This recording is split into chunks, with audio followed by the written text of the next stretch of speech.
knows this feeling is wrong. Yet he also knows this moment didn't come out of nowhere. It was pushed forward by stress, by sleepless nights, by caring more than he should, and by the emotional blow he took that morning. For the first time in a very long time, Jack feels afraid, not of pain, not of age, but of losing control in a place he has always felt strongest. He presses a hand to his chest, feeling the heavy thud of his heartbeat, and he realizes he can't keep going like this. But before he can act, before he can call out, before he can steady himself, his body gives its first warning. A stumble, a sharp intake of breath, a sudden weakness spreading through his legs. The collapse hasn't happened yet, but the ground is already calling him closer. Jack attempts to shake the dizziness away, blinking hard as if the world will steady itself if he just focuses enough. But the ranch around him seems to sway, fences waver at the edges of his sight. The ground appears farther than it should, and his own legs feel foreign beneath him. He takes one slow step backward, trying to breathe through the pressure in his chest. But the air won't fill his lungs the way it usually does. Each breath feels shallow, thin, like he's pulling in more worry than oxygen. He wipes a trembling hand across his brow and tries to stand taller. But his body no longer listens to the strict discipline he's lived by. His heartbeat thuds with uneven force, and the dizziness tightens around him like a rope. He reaches for the corral fence again, but this time his fingers only graze the wood. They don't grip. They slide. His hand falls uselessly to his side. In a moment that feels both slow and terrifying, Jack's knees buckle. His tools slip from his grip, clattering loudly against the dirt, an unnatural sound in the calm ranch morning. Horses in nearby stalls lift their heads, ears flicking in unease. Dust rises in a quiet cloud around him as he stumbles, one hand catching nothing but air. His hat tips forward, shadowing his face just before he collapses, fully onto one knee. But the fall isn't over. He tries to steady himself with one last burst of strength. But his chest tightens again, stronger this time, unforgiving. A cold sweat breaks across his skin. His vision darkens at the edges, turning shapes into shadows. He exhales sharply, knowing somewhere deep inside that his body has reached its limit. Then the ground rises to meet him. Jack collapses sideways, landing hard on the dirt. For a moment, the world seems to hold its breath. The dust settles slowly around him, drifting through the sunlight in soft floating specks. His hat rolls a short distance away, spinning once before lying still. Jack tries to move, to lift his head, to even whisper for help, but his body stays heavy, unresponsive. A faint groan escapes him, more instinct than intention. The ranch, it's usually alive with movement, falls into an eerie quiet. Even the breeze seems to pause. It's as if the entire world is stunned by the sight of the man who never breaks. Finally breaking, Jack lies there, chest rising and falling in shallow, uneven breaths, his face pale beneath the dirt. He hears distant sounds, hooves shifting, a loose gate, squeaking, but they echo far away, blurred by the pounding in his ears. He wants to call out, to reassure himself that he's still in control. But no words come, and in that still painful moment, Jack understands something he's refused to admit for years. Even the strongest foundations can crack when too much weight is placed upon them.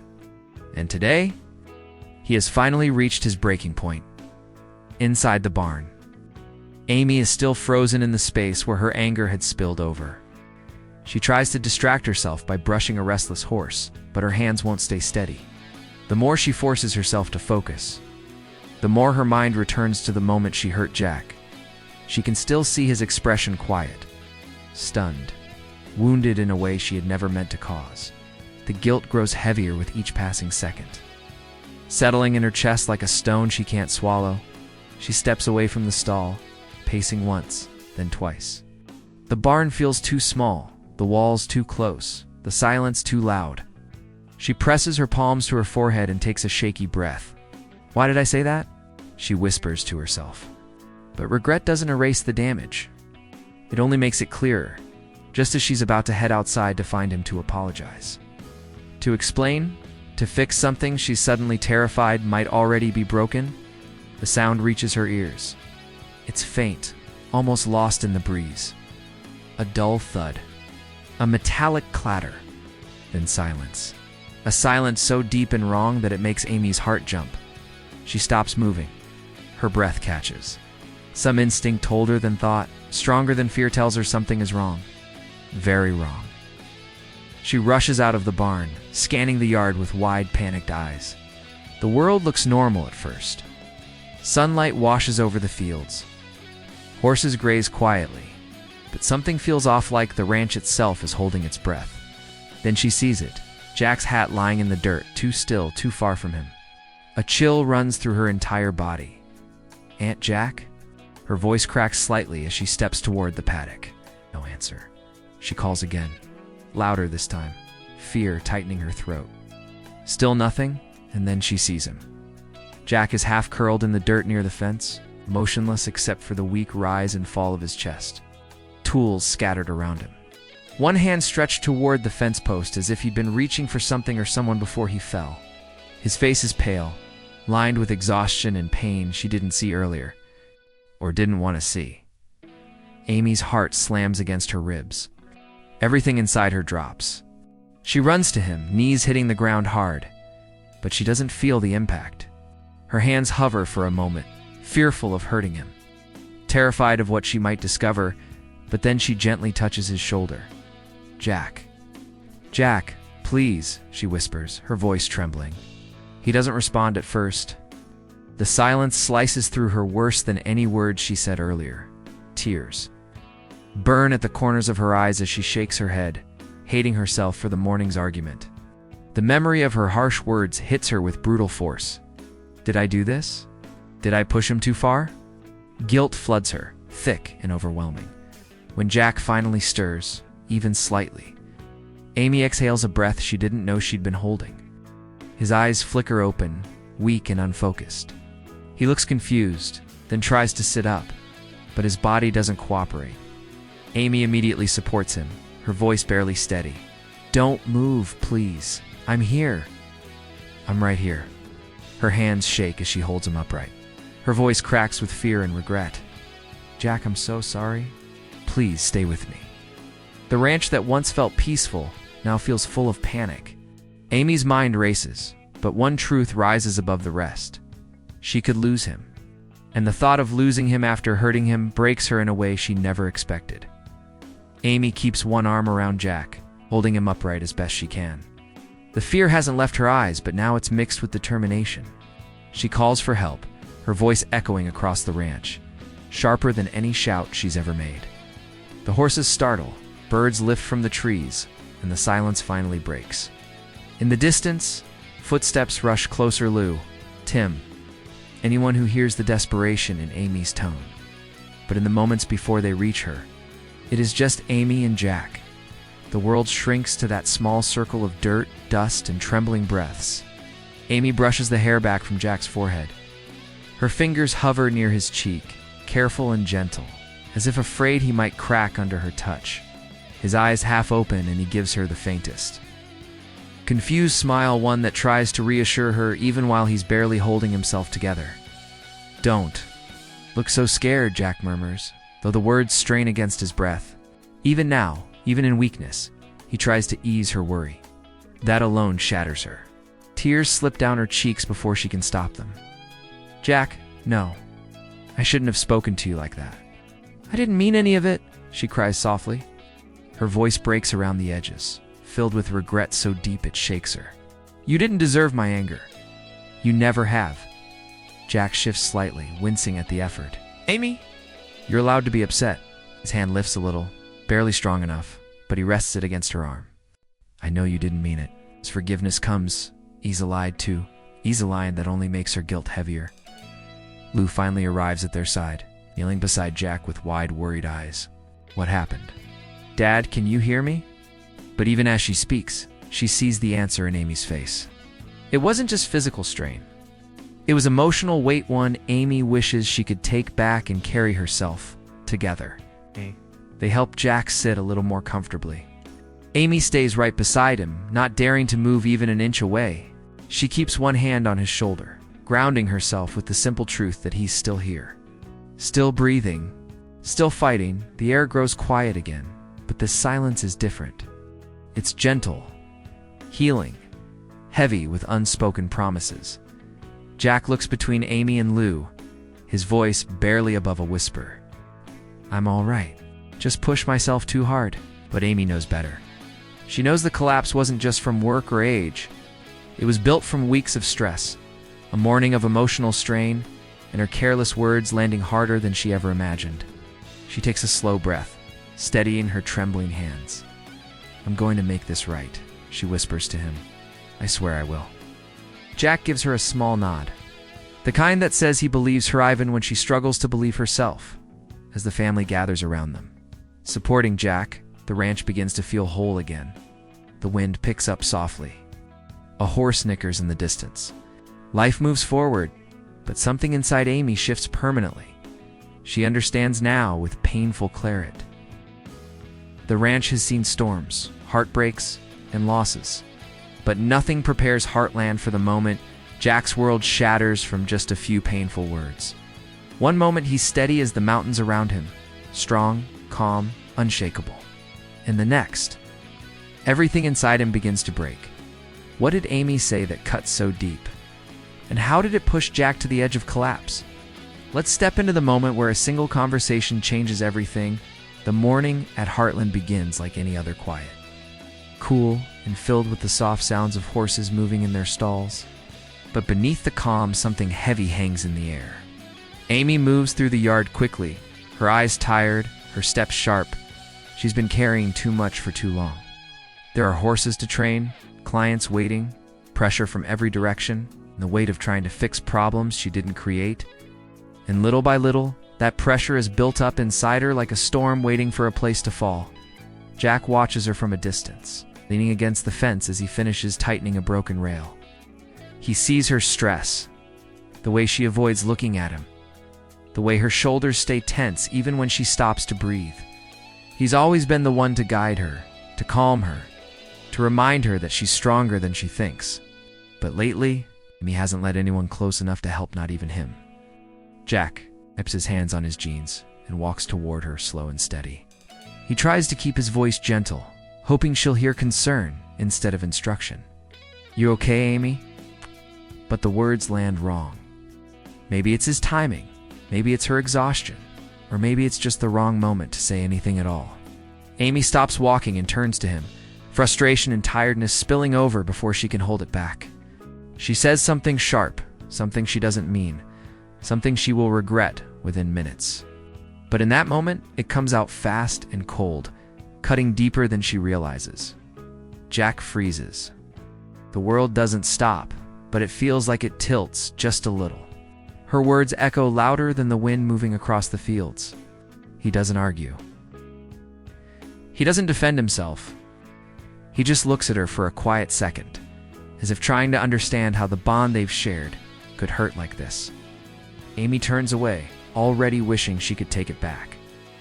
But too overwhelmed to say anything else, Jack stands there alone, the weight of her voice sinking into him.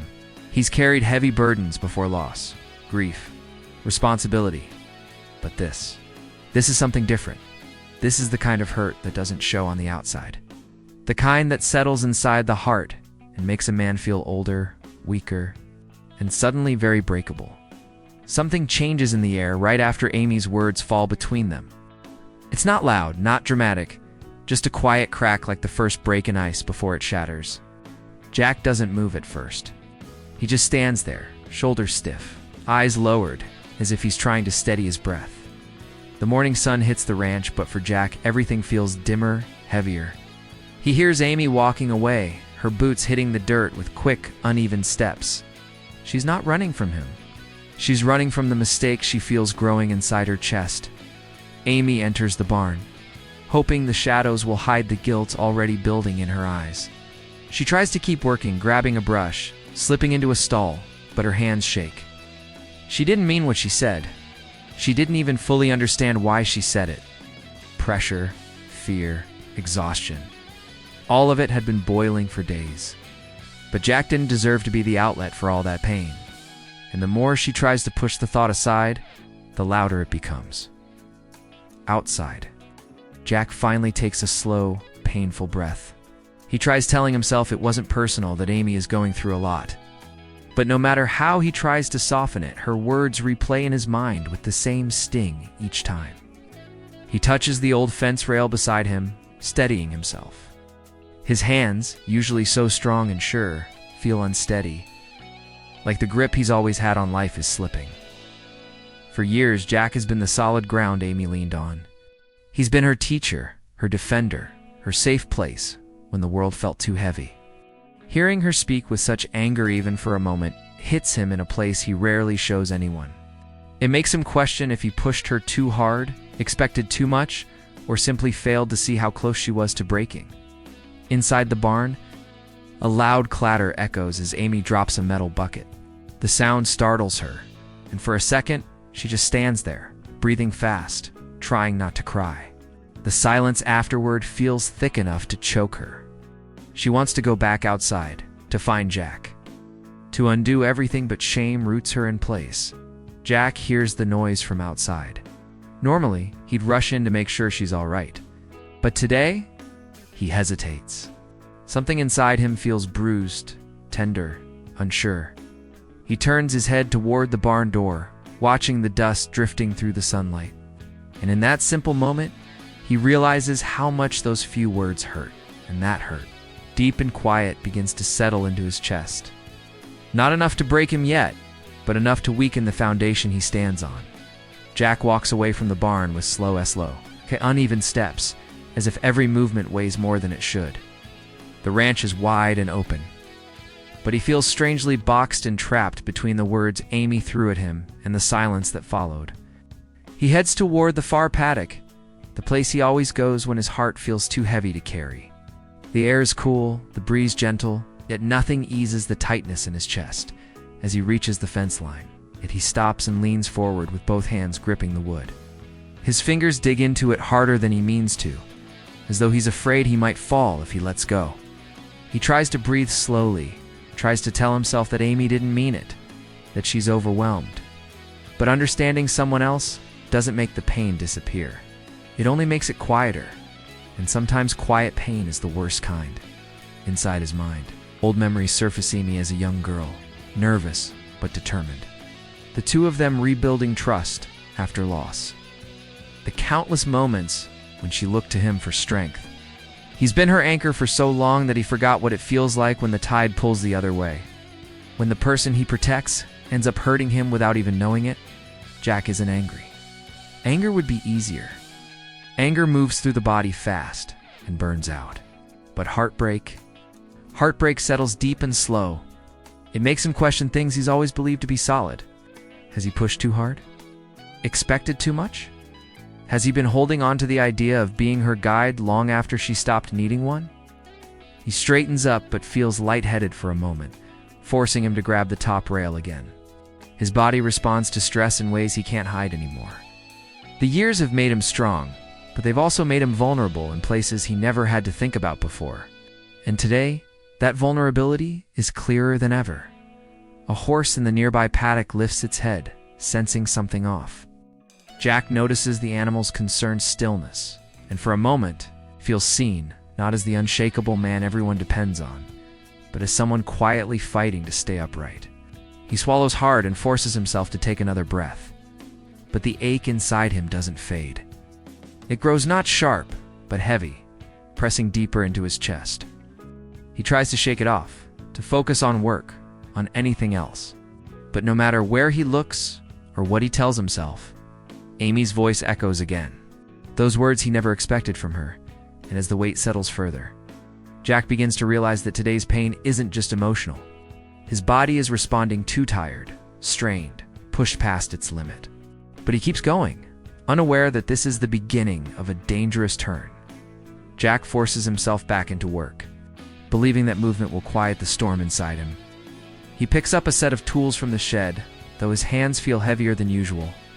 He's fixed fences 1,000 times, lifted hay bales without thinking.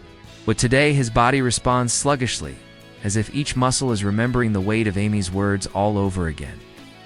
He wipes sweat from his forehead even though the morning air is cool.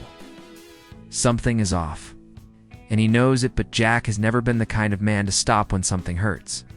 He walks toward the old corral gate, the one that's been sticking for weeks.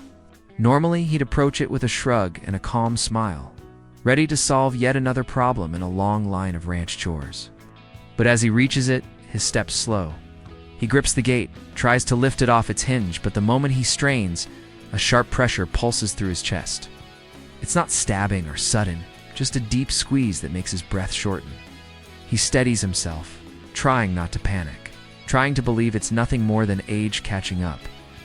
But then, Amy's voice flashes in his mind, again cold, cutting, unintentional but powerful. The memory makes his heart beat faster for all the wrong reasons. He exhales shakily and tries to push that memory aside, but emotions don't leave just because a man tells them to. They settle in the cracks, they grow in the empty spaces, and they make everything else harder to carry. Jack bends down to inspect a broken latch. But as he does, his vision blurs at the edges. The ground seems to tilt slightly, like the earth is shifting out from under him. He blinks hard, gripping the fence post to keep himself steady. A faint ringing fills his ears soft at first, then louder, drowning out the quiet sounds of the ranch. His knees feel unsteady as if they no longer trust him. He tries to straighten up again, but the moment he does, a wave of dizziness sweeps through him. He reaches out blindly for support, his fingers scraping against the wood of the fence. His breath comes in short, uneven pulls. He knows his body well.